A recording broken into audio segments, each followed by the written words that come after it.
وآله.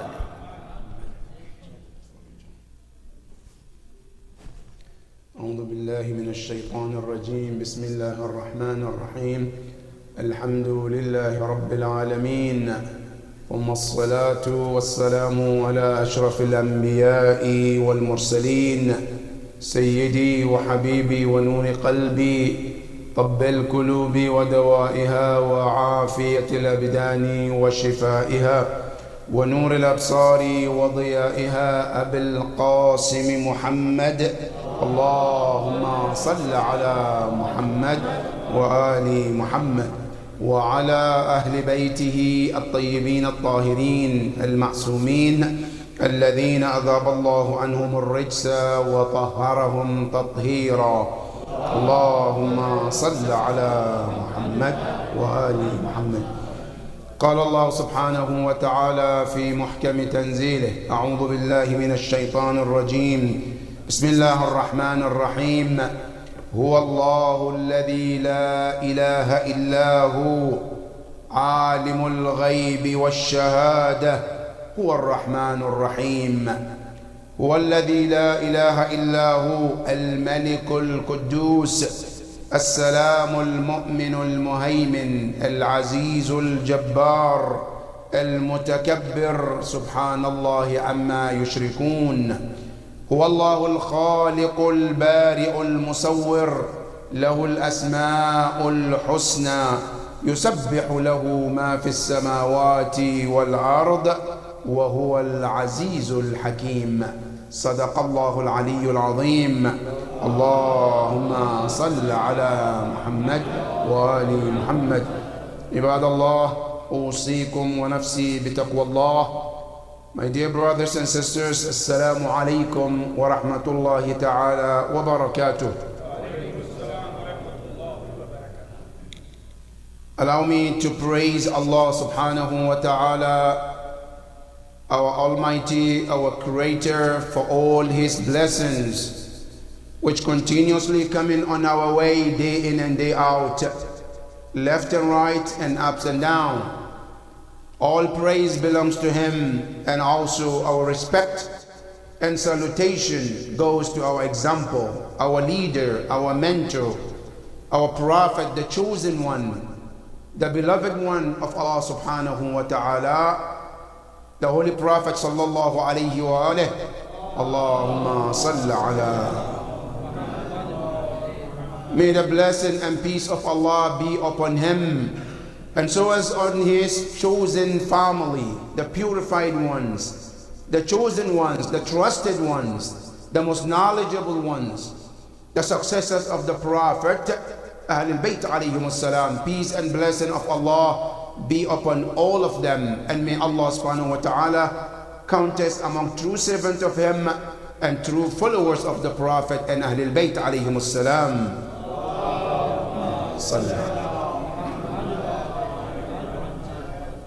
My dear brothers and sisters, another day we are given to share with one another, or to remind one another about Allah subhanahu wa ta'ala. Every Friday, when we are blessed to see another Friday, and more blessing when we are able to participate in Salat al-Jum'ah, is another opportunity for us to remind one another about Allah subhanahu wa ta'ala. As part of the Jum'ah process, to remind one another about Allah subhanahu wa ta'ala. We know about Allah. We know there is a God. We know there is a day of judgment. But part of this human being is to forget. So Jum'ah is another Friday we are given to remind one another. Like the way Allah subhanahu wa ta'ala told the Prophet, He says, فَذَكِّرْ إِنَّمَا أَنْتَ مُذَكِّرْ. Oh, the Messenger of Allah, remind them, because your job is to remind them.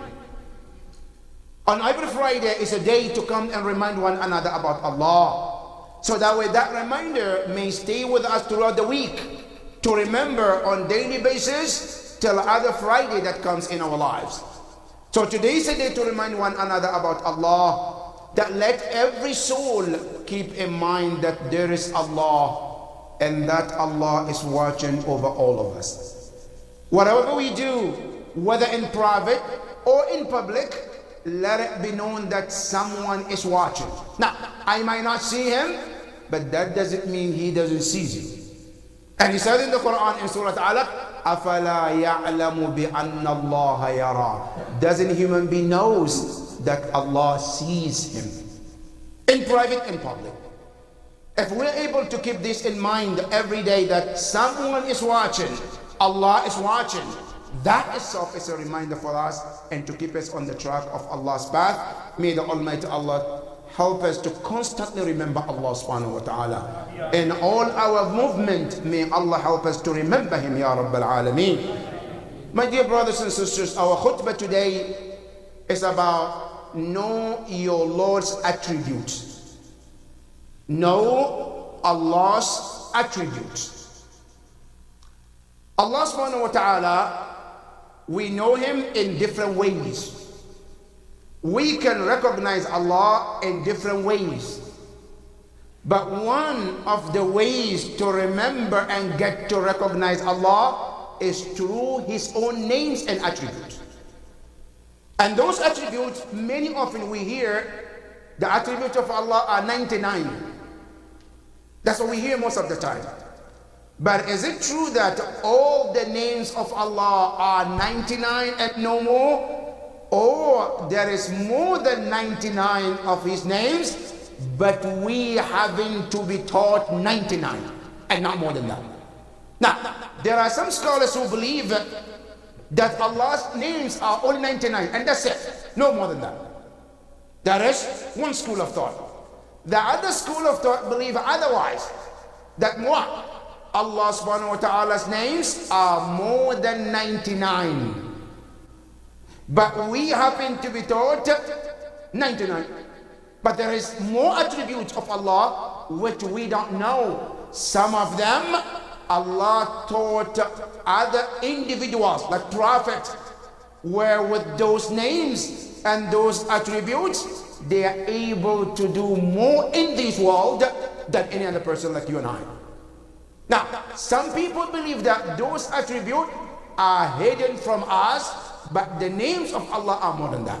Now, whatever the case is, we are not going to get into the hadith that talks about more than 99 or less than 99. That's not what we're talking about. Today, we want to talk about some of the attributes of Allah which He mentioned in Surah Al-Hashr. At the end of Surah Al-Hashr, Allah describes Himself in those verses, which is 3 verses, verse 23, 22, 23, and 24. These 3 verses, they talk about the attribute of Allah subhanahu wa ta'ala. Now, in combine, these 3 verses, they talk about 15 attributes of Allah subhanahu wa ta'ala. 15 attributes of Allah subhanahu wa ta'ala. Now, all of these attributes, they have one important message, and that is to teach us tawheed of Allah subhanahu wa ta'ala. The unity, the oneness of Allah subhanahu wa ta'ala. And that is where the importance of this asma comes in. However, before we proceed, it's very important for every Muslim to know how many tawheeds do we have out there as a Muslim. Today, many Muslims, they think tawheed is one. What is tawheed? Allah is one, that's it. But in reality, when you come to ilmul aqaid, there are different types of tawheed, which every Muslim should know that. Tawheed is not just one. It has what we call furu' branches.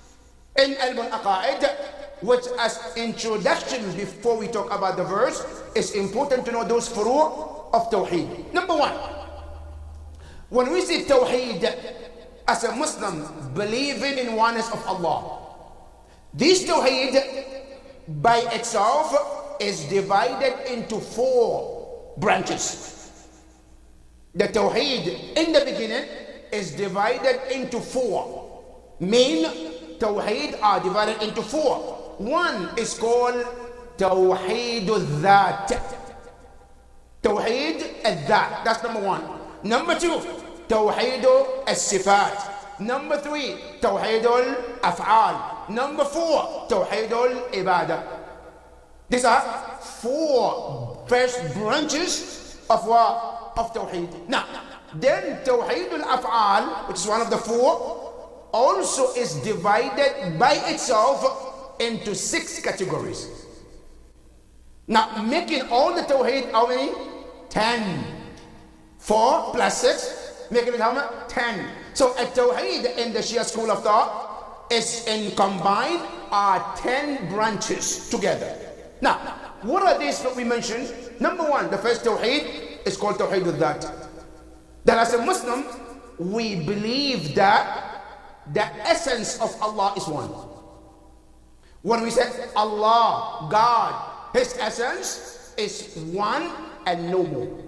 Now, unlike like the Christians who believe that the essence of God is 3, but at some point it was combined to become one, right? Which they said God and the Son and the Holy Spirit. Now, these 3 is combined and became what? God. Good. In Islam, we reject that. We said the essence of Allah, the Dhat of Allah is only one, and that's it. And cannot be divided or cannot be merged like the Christians. They merge God and the Son all together. We said no, the Dhat, the essence of Allah is one and only one. Right? And this comes in the Surah Al-Tawheed where we says قُلْ هُوَ اللَّهُ أَحَدٌ. When those Christians came to Rasulullah and they said, or those idol worshippers, they say, "Ya Muhammad, we believe in God, but we believe that God is divided into different dimensions, right? So what God do you believe in?" Allah told Rasulullah, tell them, "Qul," say, what? "Huwa Allahu ahad." That Allah that I believe in is one and only one. That's it. Right? So when we say the word ahad, right, it's not wahid. And this is something that we have to know the difference. There is a difference between wahid and ahad. Now, literally in Arabic, when you say ahad means one. If you say wahid means one. Good. But in the actually, there is a difference between wahid and ahad. Wahid means one with the possibility of 2. That's what wahid. That's why in counting, you say wahid. You don't say ahad. Say wahid, ithnain, thalatha, and you go from there. So wahid means one with the possibility of 2, and the number goes on. Good. When we say ahad, means what? One with no possibility of 2 after it. That's why when Allah says, "Qul huwa Allah ahad," no, "Qul huwa Allah wahid," He said, "Qul huwa Allahu ahad." Ya Rasulullah, tell them that your Lord, your God, is one and unique one. That's it. Good. So that's the word ahad. Good. So here when we say Tawheed al-Dhat, we believe that the essence of Allah is one and that's it. That is called Tawheed al-Dhat. Good. You finish that, you come to the next one, which is called Tawheed al-Sifat. Tawheed al-Sifat is the way we look at the attribute of Allah subhanahu wa ta'ala. As a Muslim, especially Shia school of thought, we believe that the attributes of Allah are also one. Now what does it mean? Many people who don't understand Islam, they think the more names, the more gods. When we say 99 names, meaning 99 God. So each God has a different name. No, but that's not the case in Islam. When we said Asma, the names of Allah, each one of them refer to whom? To Allah subhanahu wa ta'ala. So every name or attribute of Allah is to describe one attribute of Allah subhanahu wa ta'ala. And that is what we call Tawheedul Asma wa Sifat. That every attribute of Allah, every name of Allah describes one aspect of Allah subhanahu wa ta'ala. And that also, those sifat is divided into 2. One is called Sifatu al-Salbiya, one is called Sifatu al-Thubutiyya, or sometimes it's called Sifatul Jalaliya, and the other one is called Sifatul Kamaliya. Right? Jalal, Kamal, Salb, Thubut. Good. Now, what do we mean by Sifat al-Thubutiyya? Sifat al-Thubutiyya are the attribute that we talk about what Allah is all about. For example, I said, Allahu alimun. Allah is knowledgeable. That's called Sifat Thubutiyya. What does it mean, Sifat Thubutiyya? I have Allah and I'm bringing an attribute to ascribe to Him that He is this attribute. When I say Allahu Qadirun, Allah is able, Allah is one, and then the ability is, so I'm describing Allah with the ability. That's called Sifatul Thubutiyya. I'm attaching something to Allah subhanahu wa ta'ala. Good. Then we have Sifatul Salbiyya, which is I am detaching self attribute from Allah, which Allah is not those attributes. Example, I said, Allahu laysa bijahil. Allah is not ignorant. I said, Allah laysa bida'if. Allah is not weak. Good. So all of this is called Sifatul Salbiyya. Good. Sifatul Subutiyya, the positive attribute, or Sifatul Salbiyya, which is the negative attribute, all of them together means the same thing. But it's just different names. Right? So when you hear we say Sifatul Salbiyya, Sifatul Thubutiyya, they all mean the same thing. For example, when I say Allahu laysa bijahil, Allah is not ignorant. What does it mean? Allah is knowledgeable. When I say Allah is not weak, meaning what? Allah is able. So even if we say Salbiyya, you are emphasizing on what? On Thubutiyya in the other hand. So Sifatul Salbiyya and Thubutiyya, they mean the same thing. It's just to give us a way of how to express each one of them. But Thubutiyya and Salbiyya are the same. Good. This Sifatul Salbiyya and Thubutiyya, as we mentioned, they are names of Allah which He chose for Himself. Now, 99 names, 99 attributes, at the end, they all mean one thing. So say Tawheed al-Asma means Allah, Al-Qadir, Al-Hakim, Al-Adil, Al-Bari, Al-Khaliq. All of them, they mean one, and that is the Allah subhanahu wa ta'ala. So that is what's called Sifatu as-Subutiyya. Oh, this Sifat is the second attribute that we have, or second branch of Tawheed in Aqa'id. That's number two. Number three, and it's called Tawheedul Ibadah. Tawheedul Ibadah, what does it mean? That every act of worship that we do, all return to Allah subhanahu wa ta'ala.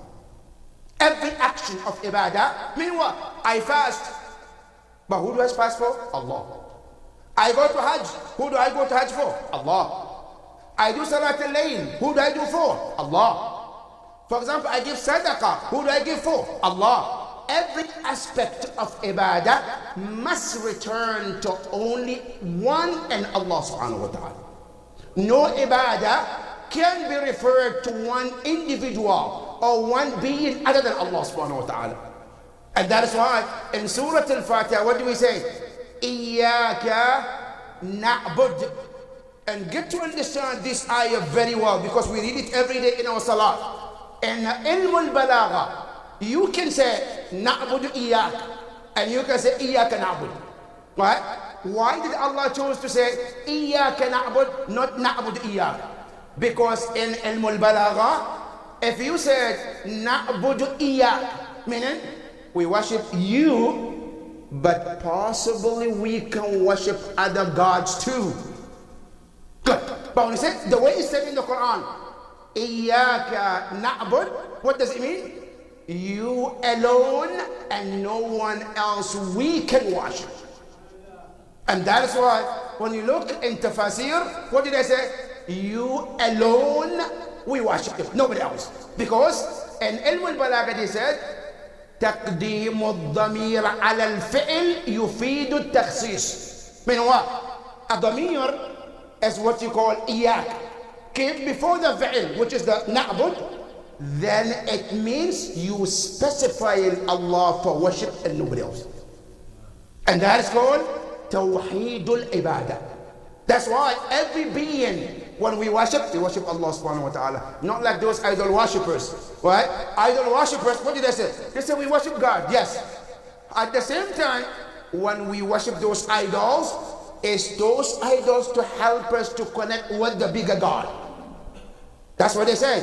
That, okay, there's a God we worship, yes. But we worship other small gods too. But the main reason of worshiping those little gods is to connect us to the God. Right? And they said, ما نعبدهم إلا ليقربونا إلى الله زلفى. So the reason we worship those little idols to connect us with God. So what they mean, we worship Allah, God, yes, but we worship other idols too at the same time. Now, in Islam, as a Muslim, we are not allowed to worship any being other than Allah subhanahu wa ta'ala. And that is what is called Tawheedul Ibadah. That is number 3. Number 4, which is called Tawheedul Af'al. Tawheedul Af'al meaning what? We believe as a Shia, Ithnai Ashari, the follower of Ahlul Bayt, that every action that happens from Allah is one action. Tawheedul Af'al, every being, every Allah's action is one. Meaning what? Towards everything, Allah wanted to create the heavens, Allah wanted to create the earth, Allah wanted to create the moon, Allah wanted to create the human being, Allah wanted to create the ant. Every being that He created, His actions towards it is one. What does it mean? And He said in the Quran in Surah Yasin, إنما أمره إذا أراد شيئا أن يقول له كن فيكون. Whatever He desired, all He needs to do is what? To wish. He wants the heaven to be created. It's a wish. That's it. As big as it is, it's just a wish. He wants a small animal to be created. It's the wish too. And the wish is equal. It's not like, oh, he wants to build something huge, then it's going to take him 10 days.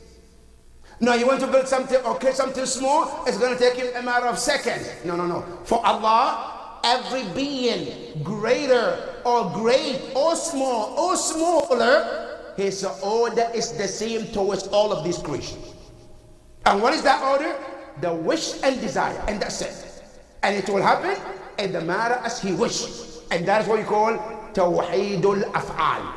That the actions of Allah is one and unique. Good. Now, this Tawheedul Af'al is what also is divided into 6 categories. Now we have Tawheedul Adhat, Tawheedul As-Sifat, Tawheedul Ibadah, and then Tawheedul Af'al. Now, this Tawheedul Af'al, we said, is divided into 6. Number 1 is called Tawheedul Khaliqiyya. What does it mean, Tawheedul Khaliqiyya? We believe that the only and the only creator is Allah. Nobody creates except Allah subhanahu wa ta'ala. Not only He's the creator, everything that is founded, everything that you can see, the creator is Allah subhanahu wa ta'ala. Everything. And when I say everything, I mean everything. From what? From the heavens to everything you see around yourself. The computer you see, the watches that you see, the clothes you see, everything is created by Allah subhanahu wa ta'ala. And that is where the Quran comes to tell us, قُلِ اللَّهُ خَالِقُ كُلَّ شَيْءٍ. Ya Rasulullah, tell them. In case they don't know, they think they can create something. Allah said, no, I'm the one who created everything. Now, sometimes Allah creates, and His creation comes in 2 ways. One is, it's called Al-Khaliq Al-Mubashir, and it's called Al-Khaliq Bil-Wasita. Sometimes He creates directly. Nobody's involved in between. For example, when He created the heavens and the earth, nobody's involved. Good. But sometimes, when He wants to create something, He creates through other beings. For example, Allah created you and I, but He didn't create us directly. There is a mother and the father involved too. That's called bil wasata. Good. Now, sometimes he creates things through other people, other beings. For example, when Allah subhanahu wa ta'ala wants to create some other beings, he let it be through Prophet Isa alayhi salam. And he called Isa alayhi salam, you are a creator too. وَإِذْ تَخْلُقُ مِنَ الطِّينِ كَهَيْئَةِ الطَّيْرِ فَتَنْفَخُ فِيهِ فَيَكُونُ طَيْرًا. Say, Ya Isa ibn Maryam, you create too. Like the way I create, right? You take a clay and then you put it in the form of a bird. You blow in it and it becomes a real flying bird. So you do that. But then Allah put one condition. And he said what? بِإِذْنِ. Yeah, it happened. Yes, you do it. But guess what? Under my permission. He said, Ya Isa, you have a power. When somebody is blind, you wipe on their face, they gain their sight back. You do that, yes. But what? He said, بِإِذْنِي وَتُبْرِئُ الْأَكْمَهَ وَالْأَبْرَسَ بِإِذْنِي وَتُحْيِي الْمَوْتَى بِإِذْنِي. I said, all of this you do, but under my permission. So what that means, Isa ibn Maryam is a creator. By what? Bilwasita. With the what? Someone in between. With whom? Allah subhanahu wa ta'ala. Now, so this is called Al-Khaliqiyya. We believe that every creation that we see is created by Allah subhanahu wa ta'ala. And He's the only creator, nobody else. That is the first one through the branches of Tawheed al-Af'al. Number two, and it's called Tawheed al-Rububiyyah. Tawheed al-Rububiyyah, what does it mean? We mean that nobody can nature and bring something from the earlier stage to the perfection level except Allah subhanahu wa ta'ala. You know, everything that Allah created, everything. From day one, Allah created it and it has an aim. And the aim is what? To reach to the perfect level Allah wants it to be. You and I, from day one, Allah created us. We started from nothing and we started to grow slowly and slowly and slowly. We became 9 months. We came out. We started to grow. We processing until what? Until we reach to the level of what we call Kamal, perfection. Everything. You take a seed of an orange, for example, right? You put it in the ground. You close it. You pour water in it. It starts the process of what? Ar-Tarbiyah. Meaning what? Reaching to the Kamal. What does it do? First, it dies. Then it gets another life. Then it starts the process of growing. Then it becomes a plant. Then it becomes a tree. Then it started to give the fruit you intended it to give. Now, all of this process is called what? Ar-Rububiyyah. Tarbiyah. Now, Allah subhanahu wa ta'ala, He is the only one who natures every being to reach to that Kamal, the perfection that is looking for. And that's why Surah Al-Fatiha, what do you say? Alhamdu lillahi Rabb Tarbiyah. What is that? Al-Alameen. Every world that ever existed, every creation in every world, they get their perfection from whom? From Allah subhanahu wa ta'ala. And that is called Tawheed al-Rububiyyah. That Allah is the only one. Now, sometimes parents, they help, yes. Sometimes teachers, they help a child to grow to get to that perfection level. But they also get what they give from whom? From Allah subhanahu wa ta'ala. So eventually, everything is taking their perfection from Allah. And that is called Tawheed al-Khaliqiyyah. Tawheed al-Rububiyyah. That's number 3. And number 2. Number 3. And it's called Tawheed al-Tashri'ah. Now, all of this, when you go to the Quran, there are ayahs in it. Now, the second one we just mentioned about tarbiyah, Allah says, كُلْ أَغَيْرَ اللَّهِ أَبْغِي رَبًّا وَهُوَ رَبُّ كُلِّ شَيْءٍ. Should I seek Allah to be my nature? Right? Other than Allah subhanahu wa ta'ala? Should I seek anyone else besides Allah to be the one to nature me, to reach my perfection level? Allah said, no. It's like Allah is telling you, I'm the only one who can take you to that perfection level. That's ayah number 2. Number 3, and it's called Tawheed al-Tashri'. What does it mean? Tawheed al-Tashri' means no one can make a law or rule beside Allah subhanahu wa ta'ala. In Islam, every rule, do or don't do, is only come from Allah subhanahu wa ta'ala. In Islam, even the Prophet cannot make a rule without Allah subhanahu wa ta'ala. Ahlul Bayt, they don't make a rule on their own. Whatever they said of rules, do or don't, it only comes from Allah subhanahu wa ta'ala. And that is why Allah mentioned about Rasulullah, لا ينطق عن الهوى إن هو إلا وحي. You are, say, this prophet that you see him, whatever he tells you, he doesn't say it on his own desire. Whatever he tells you that do or don't, it only comes from Allah subhanahu wa ta'ala.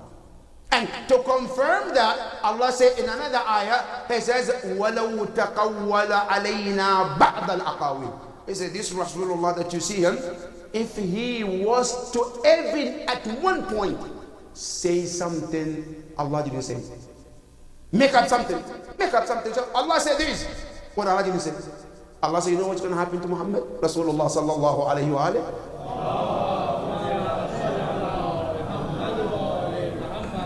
Allah said, do you know what's going to happen to him? Let me tell you what's going to happen to him. Allah is telling you. If Rasulullah was to say something Allah didn't tell him to say, it's from his own. Allah said, لَوْ تَقَوَّلَ عَلَيْنَا بَعْضَ الْأَقَاوِيلِ لَأَخَذْنَاهُ بِالْيَمِينِ. Allah said, we would have held him with the right hand. You know what that means, right hand? Very tough. We will have dealt with him, very difficult. Right? Not only that, Allah then what? I said, ثُمَّ لَقَطَعْنَا مِنْهُ الْوَتِينَ. Then we will cut his jugular vein. Just to understand, Rasulullah doesn't say things on his own. Allah, if he was to say one word, Allah didn't tell him to say. Allah said, that's how we're going to deal with him.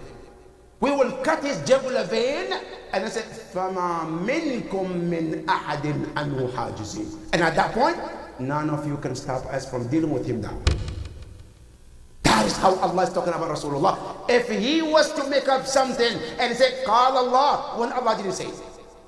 So what that means, whenever Rasulullah tell us, it's already always from Allah subhanahu wa ta'ala. That's what the ayah says.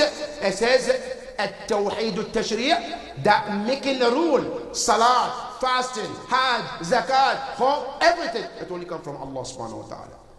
And the ayah come to tell us, وَمَنْ لَمْ يَحْكُمْ بِمَا أَنزَلَ اللَّهُ فَأُولَٰئِكَ هُمُ الْكَافِرُونَ. Allah said, those who don't apply the rule that Allah brought upon the servant to apply and live by, He said, those are the kuffar, those are the disbelievers. And that we call it Tawheed al-Tashri'. That is number 3. Number 4 is called Tawheed al-Malikiyya. Tawheed al-Malikiyya means what? We believe that Allah is the owner and control of everything. Allah is Malik of everything, this world and the hereafter. Now, many of the time we think we also control things. We think we own things too. I own this house, I own this car, I own this clothes, I own this. Allah said, your ownership is a fake one. Your ownership is the fake one. Now, who is the real owner of everything? Allah said, I'm the real owner. How? Allah said, listen. Now, I'm a father, I have children. When I die, who inherit me? My children. Good. After they die, who inherit them? Their family too. That's how it goes, right? Now, at the end, who gets to inherit everything and everyone? Allah said, I. Allah said in the Quran, نَحْنُ نَرِثُ الْأَرْضَ وَمَنْ عَلَيْهَا. So we, Allah, we inherit everyone on this planet and what exists on this planet. Because eventually, we all have to die and leave everything here. Who is the only one who will never die and get to inherit everything? It's Allah subhanahu wa ta'ala. That is called what? Tawheed al-Malikiyya. Everything belongs to Allah subhanahu wa ta'ala. Now, if you want to give us a practical example, we are people like people who renters. You know? We are like renters. You know, you go and you rent a car. You're going to drive it around DC for 10 days, right? And then you come, someone says, oh, that's my car. Is it really your car? I'm renting it. But you call it my car. But eventually, what do? You have to return to the owner, right? Now, everything on this planet, we call it ours, mine. I bought it. I own it. It's, I have it, right? But eventually, it's going to go back to Allah subhanahu wa ta'ala. That is called Tawheed al-Malikiyya. Allah is the real owner of everything. And he said in the Quran, in one of the ayah, he says, وَلِلَّهِ مَا فِي السَّمَاوَاتِ وَالْأَرْضِ. Allah said, everything that exists in the heavens and earth, it all belongs to Allah. We're just renters. Like you rent a house, after 10 years, 50 years, you move out, and the owner gets his house back. That's what we are on this planet. The real owner of everything is Allah subhanahu wa ta'ala, and it's called Tawheedul Khaliq, Tawheedul Malikiyyah. That's number 4. Number 5 is called Tawheedul Al-Hakimiyyah. Tawheedul Hakimiyyah, what does it mean? That we believe that Allah subhanahu wa ta'ala is the ruler. He rules on everyone. No, you look in this world. Sometimes I say, I'm the ruler in my house, right? I'm a government in my own house. I make the law and the rule in that house where there's a wife and the children. Good. Then you come in a bigger community, there is somebody called mayor who controls the entire city. Right? Then there is above him, there is another one higher than him, which is called what? The governor. Good. Then there is someone above the governor called president. Right? Now they all claim to control certain things. Good. At the end, who get to control everything and rule everything? Allah subhanahu wa ta'ala.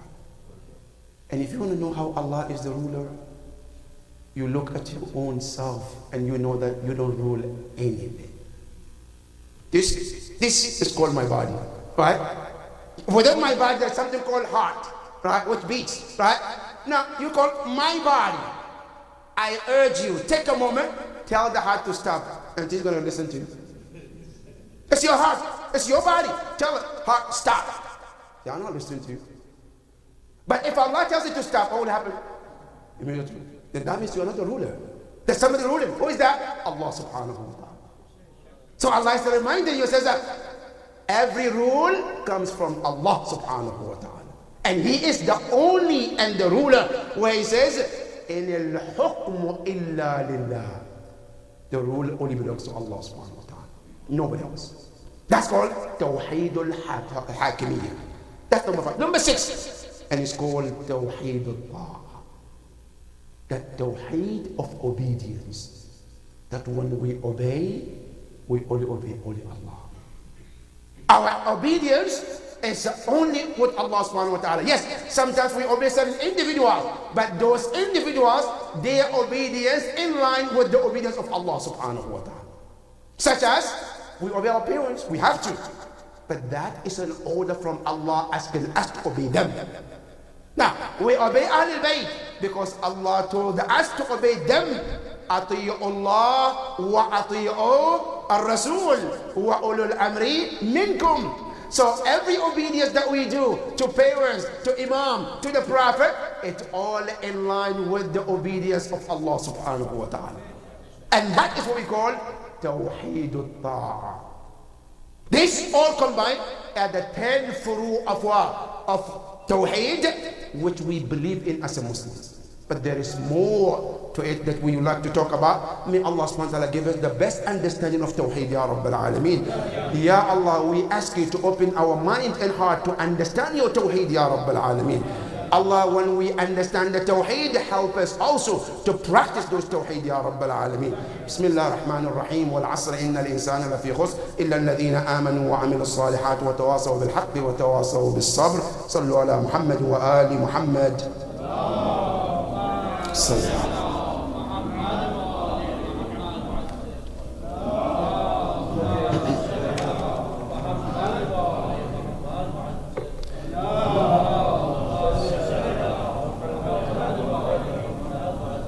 الله الرحمن الرحيم. الحمد لله رب العالمين، ثم الصلاة والسلام على محمد وآل محمد.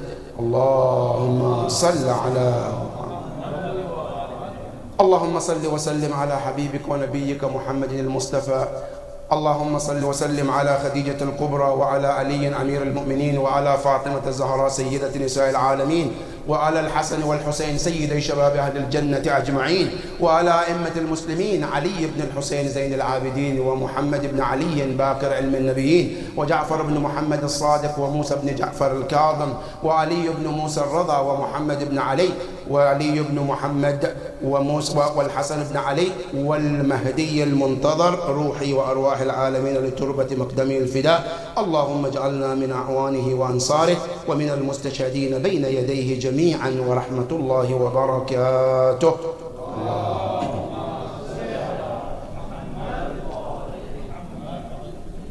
One of the events of this week is to remember about the demolition of Al-Baqi', which took place on the 8th of Shawwal in year 1344 by the regime of Saudi Arabia, which destroyed those shrines of Ahlul Bayt alayhim salam.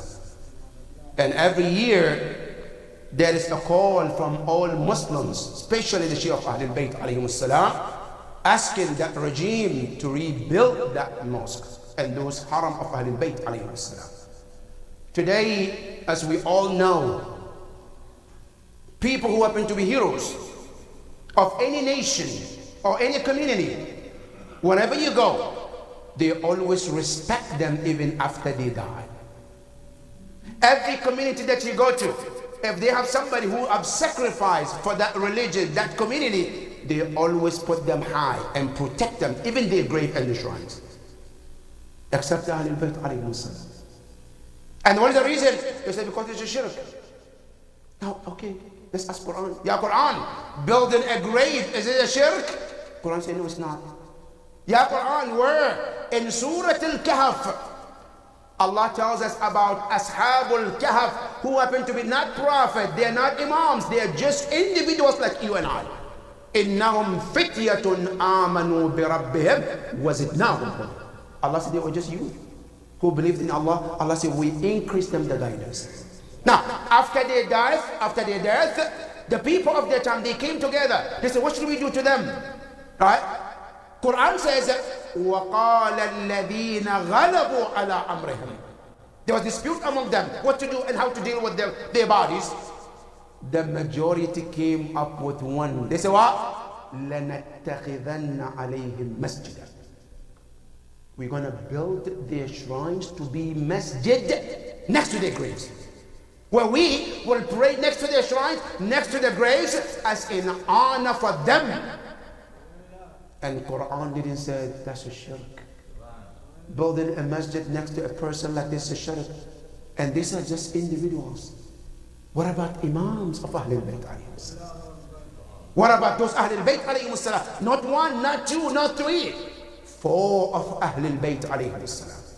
And this is why we call every year that shrine must be built. That respect must be returned. That honor must be returned.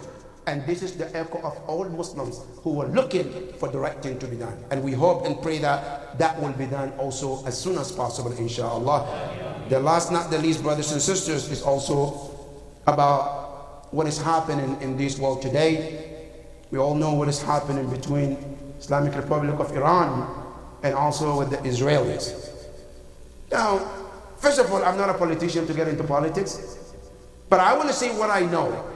And from my personal opinion, that all of this what is happening is from the mistake or the miscalculation that was done by the Israelis.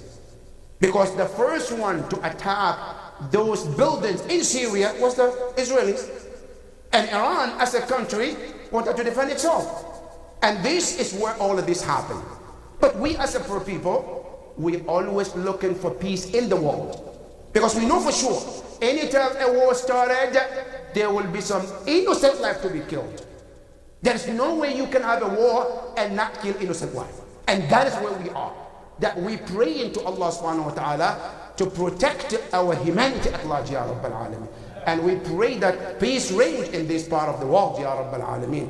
And may Allah subhanahu wa ta'ala keep all humanity at large in peace, Ya Rabbal Alameen. Bismillah ar-Rahman ar-Rahim. Inna a'tainaka al-kawthar. Fasalli li rabbika wanhar. Inna shani'aka huwa al-abtar. Sallu ala Muhammadin wa ali Muhammad.